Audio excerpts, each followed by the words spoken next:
قرآن مجید کی سورہ توبہ ہے، پارہ 10 ہے اور آیت نمبر 18 ہے۔ ارشاد فرمایا انما یأمر مساجد اللہ من آمن باللہ والیوم الآخر۔ فرمایا اللہ کی مسجدوں کو وہی لوگ آباد کرتے ہیں جو اللہ اور آخرت پر ایمان لاتے ہیں۔ پھر فرمایا وَأَقَامَ الصَّلَاةَ وَآتَى الزَّكَاةَ، جو نماز قائم کرتے ہیں اور زکوٰۃ ادا کرتے ہیں۔ وَلَمْ يَخْشَ إِلَّا اللَّهُ، اور سوائے اللہ کے کسی سے ڈرتے نہیں۔ یہ لوگ اللہ کی مسجدوں کو آباد کرتے ہیں، نماز قائم کرنے والے، زکوٰۃ دینے والے، سوائے اللہ کے کسی کی رضا کو مقدم نہ کرنے والے۔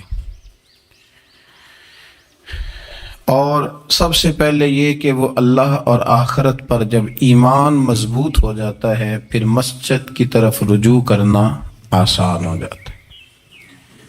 نبی کریم صلی اللہ تعالیٰ علیہ وسلم نے فرمایا ہے کہ اللہ تبارک و تعالیٰ نے مجھے جو فضیلتیں دی ہیں نا، ان میں سے ایک فضیلت یہ ہے کہ اللہ تعالیٰ نے میرے لیے ساری زمین کو مسجد بنا دی ہے۔ اس کا معنی یہ ہے کہ جہاں بھی نماز ادا کرو گے تمہاری نماز ہو جائے گی، لیکن وہ خاص حصہ، وہ خاص جگہ جو نماز کے لیے وقف کر دی جاتی ہے اس کو مسجد کہا جاتا ہے۔ مسجد کا لغوی معنی تو سجدہ گاہ کے، لیکن وہ خاص باؤنڈری جس کو مختص کر دیا جاتا ہے کہ یہاں نماز پڑھی جائے گی، اس کا نام مسجد ہے۔ مسجد سے پیار کرنا، مسجد کے ساتھ دلچسپی لینا، مسجد کے ساتھ دل لگانا، مسجد کی تزئین و آرائش میں، خدمت میں اپنے آپ کو شامل رکھنا، اور سب سے بڑھ کے یہ کہ مسجد کے ساتھ اپنے دل کو جوڑ کے رکھنا، یہ اہل ایمان کی علامت ہے۔ مسلمان کا روحانی رشتہ اللہ اور اس کے رسول صلی اللہ علیہ وسلم کے ساتھ ہے۔ آپ کا جس آدمی کے ساتھ رشتہ مضبوط ہوتا ہے آپ اس کے مکان کی طرف کھینچے چلے جاتے ہیں، کوشش کر کے جاتے ہیں کہ میرا بھائی سے ملنے کو دل کر رہا ہے، تو اس کی طرف توجہ ہو جاتی ہے، وقت نکالتے ہیں، ٹائم خرچ کرتے ہیں، پیسہ لگاتے ہیں، وہاں جاتے ہیں۔ بیٹی میں نے بیاہ دی ہے، اپنے گھر چلی گئی ہے، پر میرا ملنے کو دل کر رہا ہے، وقت فرصت سارا کچھ دیکھ کے وہاں پہنچ جاتے ہیں۔ اصل اس گھر جانا مقصود نہیں ہوتا، اصل تو بیٹی کی ملاقات مقصود ہوتی، اصل بھائی کا مکان دیکھنا مقصد نہیں، اصل تو بھائی کی ملاقات مقصد ہے۔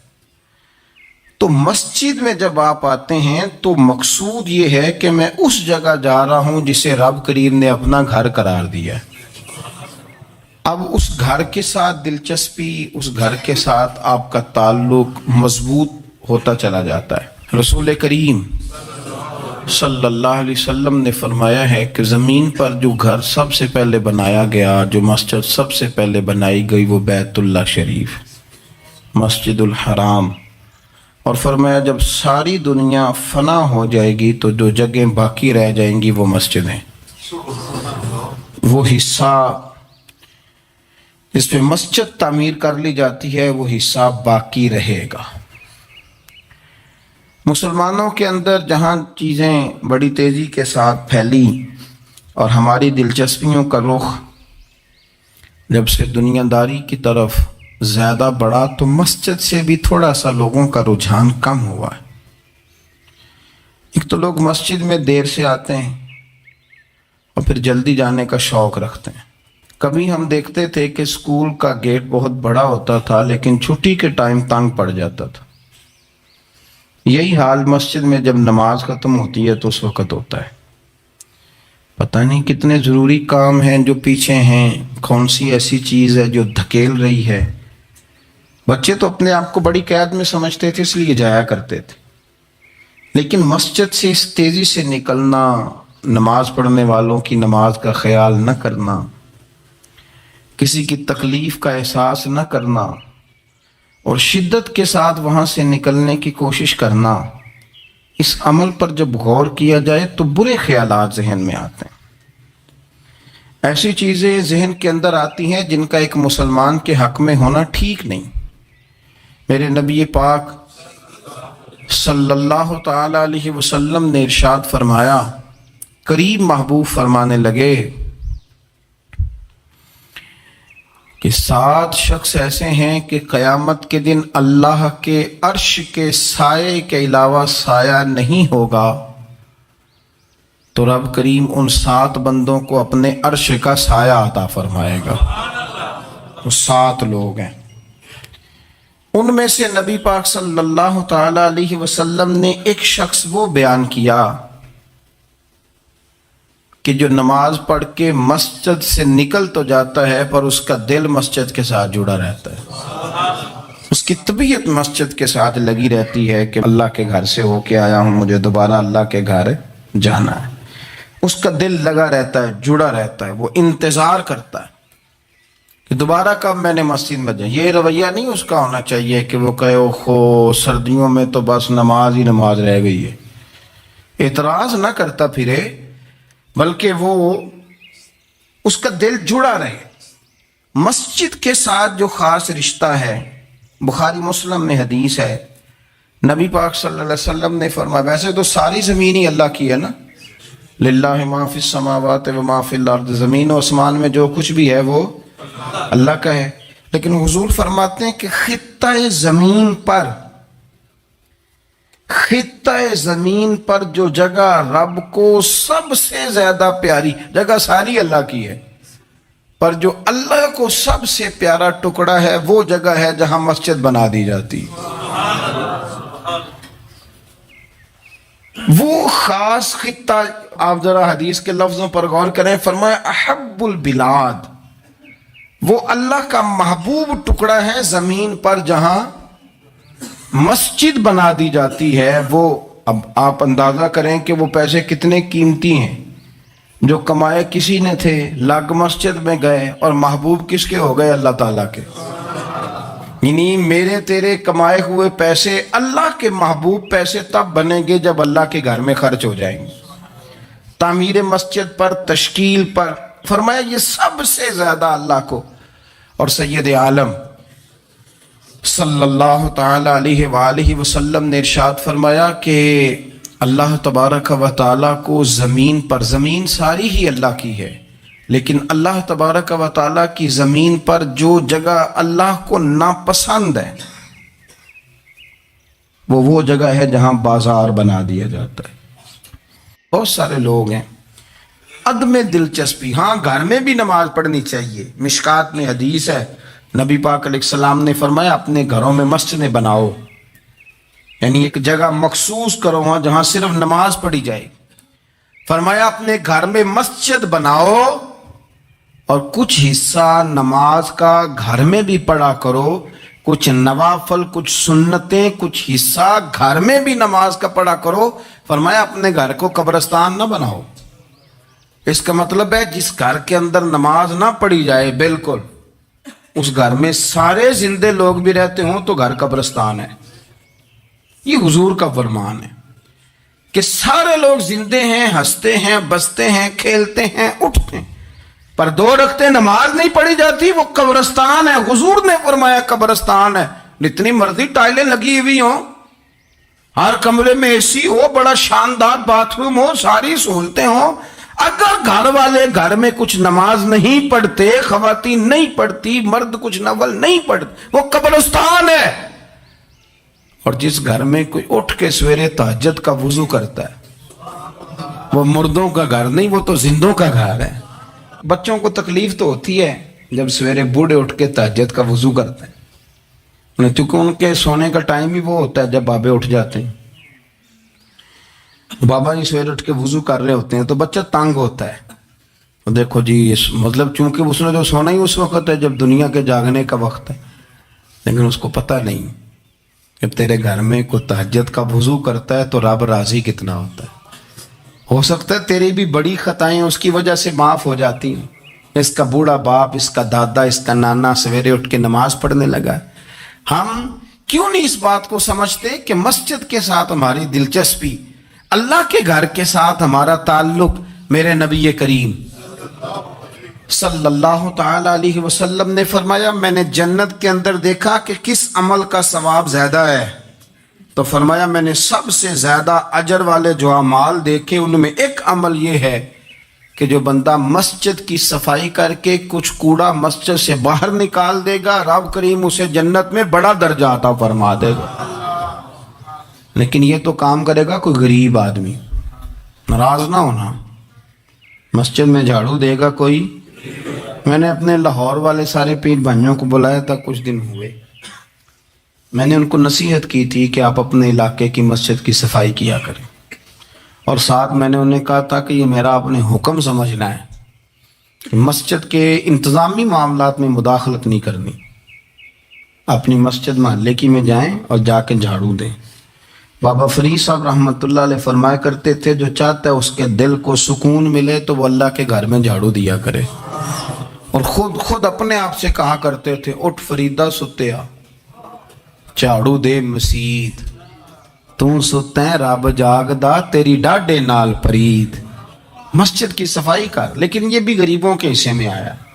امیر بندہ تو 50,000 روپیہ دیتا ہے مسجد میں، کہتا ہے واکر خرید لو، پھر اس کے بعد قاری صاحب سے آ کے کہتا ہے کہ تم واکر لے کے دیتا سی، صفائی کیوں نہیں کران دے؟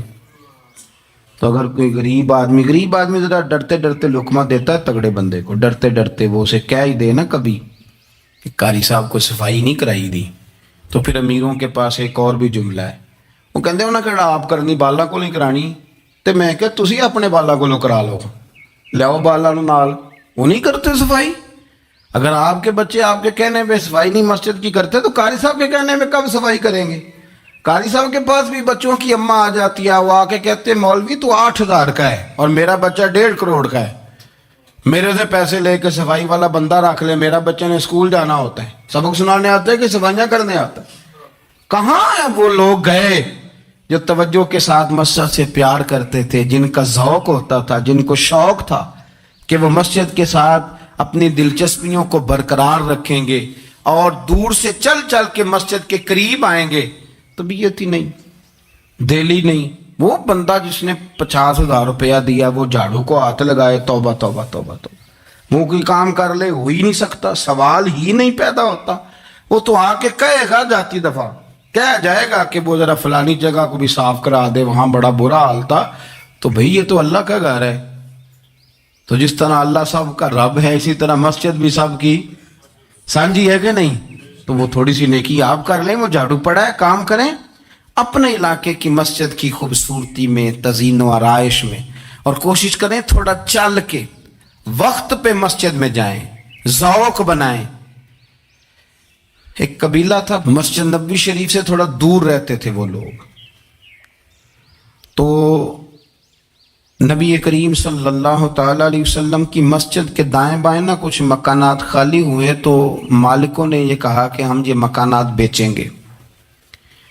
ان کو دور سے آنا پڑتا تھا، تو انہوں نے ارادہ کیا کہ یہ قریب کے جو مکانات ہیں یہ ہم خرید لیتے ہیں۔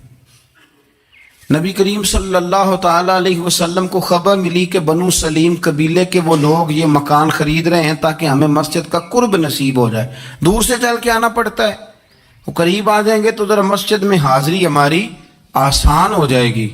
حضور نے انہیں بلا لیا، فرمایا تم مکان خریدو تمہاری مرضی، نہ خریدو تمہاری مرضی، پر ایک بات سن لو، تم جتنے قدم چل کے آتے ہو نا، رب کے فرشتے تمہارے قدم لکھ لیتے ہیں، تمہارے قدم لکھے جاتے ہیں، تمہارے قدم 2 دفعہ حضور نے فرمایا، حدیث میں موجود ہے، 2 دفعہ تمہارے قدم لکھے جاتے ہیں۔ وہ لوگ بڑے مشتاق تھے اللہ کے بارگاہ سے اجر کے آنکھیں کھول، حضور فرشتے ہمارے قدم لکھتے ہیں، رب کو دکھاتے ہیں کہ اتنے قدم چل، ہاں ہاں تمہارے قدم لکھے جاتے ہیں۔ کہا یا رسول اللہ ہم نے نہیں قریب آنا، ہم دور ہی ٹھیک ہیں، ہم چاہتے ہیں ہمارے زیادہ قدم لکھے جائیں، زیادہ قدم، ہم دور سے چل کے آیا کریں گے۔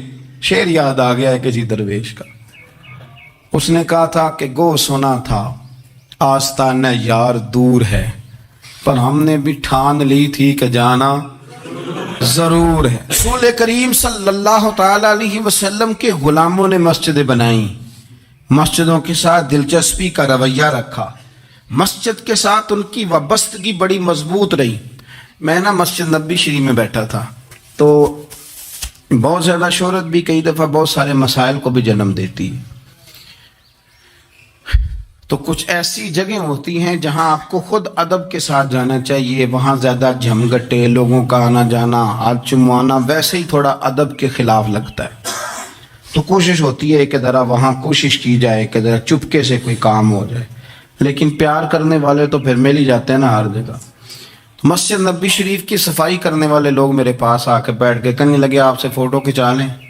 تو مجھے ایک شعر یاد آ گیا کسی درویش کا. اس نے کہا تھا طیبہ کے سارے خادم پہچانتے ہیں مجھ کو تو خبر نہیں تھی میں اس قدر بڑا ہوں. میں نے کہا جی کھنچوا لیں.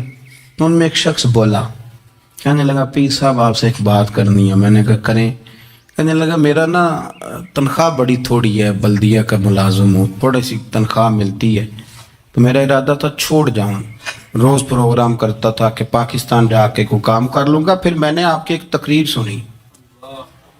میں نے کہا وہ کون سی؟ کہنے لگے آپ نے بتایا ہے کہ بخاری میں حدیث ہے ایک بی بی مسجد کی صفائی کرتی تھی, بیمار ہو گئی تو حضور تیمارداری کرنے جاتے تھے, اور جب اس کا رات کو انتقال ہوا صحابہ نے حضور کو تکلیف دینا بہتر نہ سمجھا, دفن کر دیا. تو نبی کریم نے سویرے فرمایا مجھے بتاؤ اس کی قبر کہاں ہے. حضور نبی پاک خود رسول کریم ساری امت گنبد خضرا پہ اور نبی پاک اس قبر پہ چلے گئے جو مسجد میں جھاڑو دیتی تھی. اس کی قبر پہ کھڑے ہو گئے اور فرمایا صفحے بناؤ بھائی میں دوبارہ جنازہ پڑھوں گا. حضور نے جنازہ دوبارہ پڑھا. وارث نے جنازہ نہ پڑھا ہو تو دوبارہ پڑھانا جائز ہے. حضور تو وارث ہے نا ساری امت کے. دوبارہ جنازہ پڑھا. کہنے لگے وہ میں نے آپ کی زبان سے کہیں وہ روایت سن لی تھی. تو 3 بجے ہوئے تھے رات کے پاکستان میں, سارے سو رہے تھے, پر میں نے گھر فون کیا. میں نے کبھی تنخواہ جنی جی نیچی گزارا کرنا جی, میں تے بڑے کام لگا سرکار کی بارگاہ میں, یہاں مسجد کی صفائی کرتا ہوں. میری تو بڑی شان بنے گی اگر رسول کریم اس بی بی کی قبر پہ تشریف لا کے مہربانی کرتے ہیں تو مجھے امید ہے میرے اوپر بھی رحم فرمائیں گے. تو تنخواہ تھوڑی صحیح پر نصیب تو بڑا اونچا ہے نا. تو میں کوشش کرتا ہوں کہ یہ تعریفیں چھپا کے رکھی جائیں, پر میں نے اسے کہا میں کہ تھوڑا اونچی بول اور ذرا گنبد شریف کی طرف منہ کر کے بات کر, تاکہ گواہی ہو جائے نا, گواہی ہو جائے. عرش پہ تازہ چھیڑ چھاڑ, فرش پہ طرفہ دھوم دھام, کان جدھر بھی لگائیے تیری ہی داستان, کان جدھر بھی لگائیے تیری ہی اور یارو بڑا خوش بخت نہیں وہ آدمی جس کو اللہ تبارک و تعالیٰ کے گھر کی حاضری کا یہ موقع نصیب ہو. وہ تھوڑا ذوق بنائے, وہ مسجد میں جائے, مسجد کے ساتھ پیار کرے, مسجد کے ساتھ اس کی دلچسپی ہو, مسجد میں وہ چراغ جلائے, مسجد میں وہ جھاڑو دے, وہ مسجد کی صفائی کا خیال کرے, وہ دیکھے کون سی چیز ہے مسجد کی جو صحیح ہونے والی ہے اس کا خیال. اور بڑا ہی خوش بخت ہے. آپ یقین کریں مجھے سب سے زیادہ اس بندے سے پیار ہے جس کو فکر رہتی ہے کہ ٹائم ہو گیا میں نے مسجد کھول دی. کچھ آئمہ مساجد, کچھ مؤذنین, کچھ جن کے پاس چابیاں ہوتی ہیں, میں نے دیکھا ہے بڑے وقت پہ جائیں گے, مسجد کھولیں گے, صفے بچھائیں گے. یہ بڑے خوش بخت لوگ ہیں. یہ میرے نبی پاک کے پیارے ہیں. یہ رسول اللہ صلی اللہ علیہ وسلم اپنے اپنے علاقے کی محلے کی مسجد سے پیار کریں, وہاں آپ ڈیوٹی کریں. ہمارا نہ جو بندہ ڈیوٹی کرتا ہے وہ نہ کچھ سربراہی بھی لینا چاہتا ہے, بغیر سربراہی کے ڈیوٹی کریں. دیکھیں آپ وہاں کیا خدمت سر انجام دے سکتے ہیں, کس طرح کر کے آپ اپنا کردار, آپ کی طبیعت بڑی ٹھنڈی رہے گی. آپ اللہ کے گھر سے پیار کریں گے تو اللہ آپ کے گھر کو آباد کرے گا. آپ کو بڑی ساری برکتیں, بڑی ساری سعادتیں ملیں گی, بڑی ساری نعمتیں آپ کو میسر آئیں گی. ایک دفعہ میں یہاں نا نماز پڑھ کے نا تھوڑا تھوڑا میں کبھی جب میں خود جماعت کرایا کرتا تھا شروع میں, تو میں یہاں تھوڑا سا گھومتا تھا کئی دفعہ باہر گلی میں. 15-20 دنوں کے بعد ایک بابا جی کبھی آتے تھے تو 10 روپے 15 روپے بار گلے میں ڈال کے چلے جاتے تھے. تو میں نے ان کو میں جانتا نہیں تھا, 2-3 دفعہ نظر پڑی تو مجھے تھوڑا سا ذہن بنا کہ یہ بزرگ کون ہے. میں نے ایک دن ان سے کہا, میں نے کہا بزرگوں آپ اکثر آتے ہیں اور 10-15 روپے آپ گلے میں ڈالتے ہیں اور آپ چلے جاتے ہیں, پھر جدھر سے آپ آتے ہیں, یہاں تو نا بندہ رستے سے گزر رہا تھا تو جاتی دفعہ مسجد نظر آئی تو اس نے کچھ ڈال دیا تو واپس لوٹ جاتے ہیں.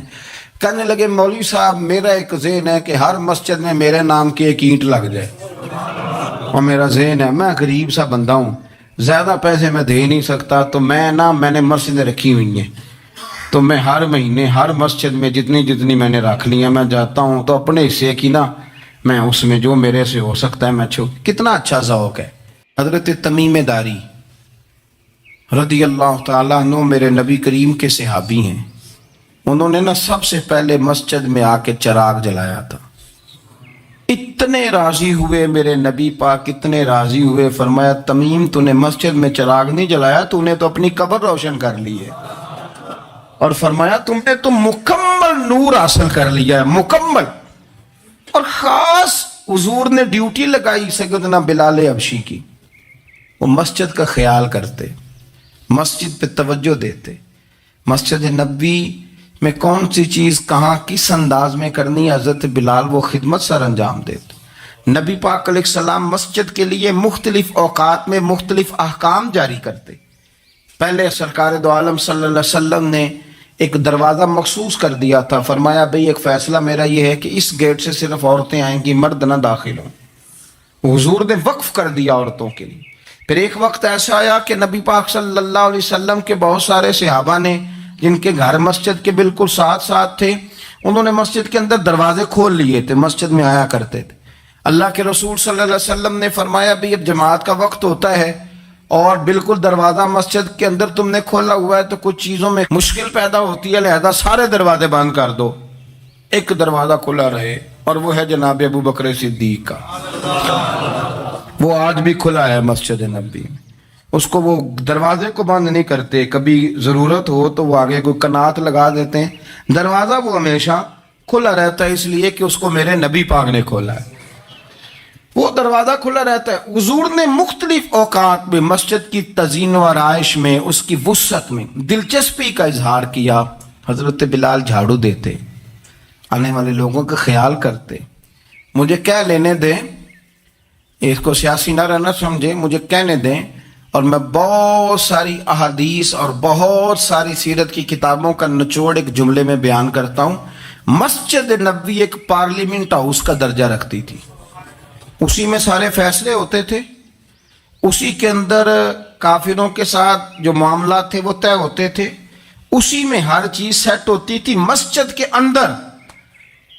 ہماری سیاست ناپاک اس لیے ہوئی ہے کہ ہم نے مسجد سے باہر نکال دی۔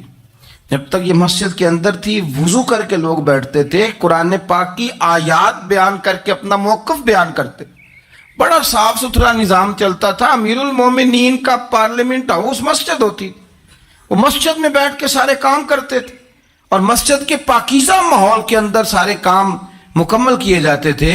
حضرت سیدنا بلال حبشی کی ڈیوٹی تھی، جن لوگوں نے مسجدیں بنائی ہوتی ہیں ان کو مسجدوں سے پیار بھی بڑا ہی ہوتا ہے، اور میں اکثر آئمہ مساجد کو میں نے دیکھا ہے، امام صاحب نہ بیچارے پہلے انہوں نے بندہ تلاش کرنا ہوتا ہے جو ان کی جگہ پہ نماز پڑھائے، پھر انہوں نے کہیں جانے کا وعدہ کرنا ہوتا ہے، پھر وہ 15 فون کرتے ہیں، فلانے کے پاس چابیاں وہ لے کے جماعت کرا دینا، بڑا پیار کرتے ہیں مسجد سے، بڑا، لیکن اس بیچارے کا ایک قدم بھی مسجد میں پکا نہیں ہوتا۔ سارے نمازی غلطی کر لیں، بھول جائیں تو بچ جاتے ہیں، ان کو کوئی مسجد سے نہیں نکالتا، لیکن امام کبھی کسی موقع پر کسی بھی جگہ وہ 2-4 جگہ پہ چھٹی کر لے، کوئی غلطی کر لے تو فارغ ہو جاتا ہے، حالانکہ سب سے زیادہ دلچسپی اس کی ہوتی ہے مسجد کے ساتھ۔ ہم مسجد کی آباد کاری میں جب ذوق پیدا کریں گے، نبی پاک صلی اللہ علیہ وسلم جب سفر پہ جاتے تھے تو سب سے آخر میں مسجد نبوی شریف میں آتے، نماز پڑھتے، اور جب سفر سے واپس آتے تو سب سے پہلے مسجد میں آتے، نماز ادا کرتے۔ حضرت بلال حبشی مسجد کی خدمت کرتے تھے، پھر حضور کے وصال کے بعد وہ ملک شام تشریف لے گئے، وہاں انہوں نے وقت گزارا۔ حضرت عمر فاروق رضی اللہ تعالیٰ عنہ جب ملک شام کے دورے پر تشریف لے گئے اپنے دور خلافت میں، تو کہتے ہیں میں جناب بلال حبشی سے ملنے گیا، تو کہتے ہیں حضرت بلال نے سب سے پہلے مجھ سے پوچھا کہ بتاؤ میرے نبی پاک کی مسجد کا کیا حال، وہ فلاں کونے کی کیا پوزیشن ہے، فلاں جگہ اب کیا حالات، وہ فلاں جگہ سیدہ عائشہ کے حجرے کے پاس فلانا کام ہونے والا تھا، اس کی کیا پوزیشن ہے، ایک ایک چیز کے بارے میں پوچھا۔ کیا خوبصورت فرمان ہے حضرت عبداللہ ابن مسعود کا۔ آپ فرمایا کرتے اللہ کا کوئی بندہ جب مسجد میں کسی مخصوص جگہ نماز پڑھتا ہے نا، تو جب وہ کچھ دن نہیں آتا تو مسجد اس کا انتظار کرتی، مسجد اسے ڈھونڈتی ہے، مسجد پوچھتی ہے وہ کدھر گیا، قربان جاؤں۔ فرمایا اگر وہ بندہ انتقال کر جائے، وہ دنیا چھوڑ جائے، تو مسجد کی وہ صف روتی ہے، وہ اسے ڈھونڈتی ہے، وہ اس کو تلاش کرتی ہے، وہ اس کے لیے آنسو بہاتی، اللہ کے حضور التجا کرتی ہے کہ یا اللہ وہ یہاں رہا کرتا تھا، وہ یہاں نماز پڑھتا تھا، وہ یہاں آیا کرتا تھا۔ مسجد اس کے لیے روتی ہے۔ اللہ کرے آپ سمجھے میری بات۔ کسی کو بیٹے رو رہے ہیں، کسی کو بیٹیاں رو رہی ہیں، کسی کو وہ لوگ رو رہے ہیں جن کی ضرورتیں پوری کرتا تھا، اور یہ جو مسجد سے پیار کرنے والا تھا، مسجد کا نمازی، اس کے لیے مسجد کی صف، مسجد کا مصلی آنسو بہاتا ہے۔ اے مالک وہ کہاں گیا جو یہاں نماز پڑھتا تھا، مجھے بتلاؤ۔ جس کو مسجد یاد کر کے روئے گی، پھر اس کی قبر پہ اللہ کتنی رحمتوں کا نزول فرمائے، پھر اس کے اوپر کس قدر کرم کی برکھا برسے، اسے کس قدر نوازا جائے گا جس کے لیے مسجد روئے گی۔ مسجد کا یہ اعزاز ہوگا جس کے لیے۔ ایک صحابی نے عرض کیا تھا کہ یا رسول اللہ صلی اللہ علیہ وسلم میں نابینا ہوں،